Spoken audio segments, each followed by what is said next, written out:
Θέλεις να βάλεις thumbnail στο short που έφτιαξες και το YouTube δεν σε αφήνει? Υπάρχει λύση. Δες πώς γίνεται.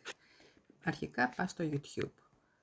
Διαλέγεις το κανάλι σου. Πατάς δηλαδή εδώ δεξιά στην κάτω γωνία, κάτω δεξιά γωνία. Τώρα είσαι μέσα στο κανάλι σου. Διαλέγεις τα βίντεο σου, your videos. Πατάς εδώ δηλαδή. Τώρα σου ανοίγει όλη τη λίστα με τα βίντεο σου και με τα short που έχεις φτιάξει. Θα διαλέξεις το short που θέλεις να τροποποιήσεις. Εγώ διαλέγω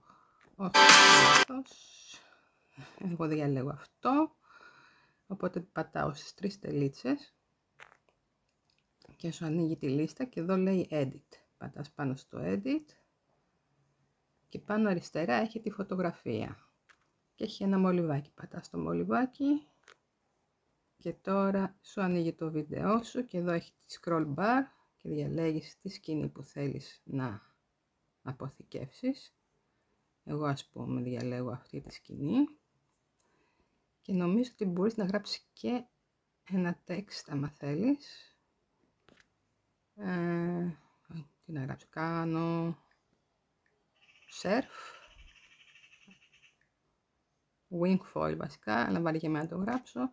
Διαλέγεις και τα χρωματάκια που θέλεις άμα θέλεις και τέλος πάντων αν είσαι ικανοποιημένος με αυτό το αποτέλεσμα, πάνω δεξιά γωνία υπάρχει ένα tick, το πατάς και όλα είναι αποθηκευμένα και η μικρογραφία σου είναι έτοιμη.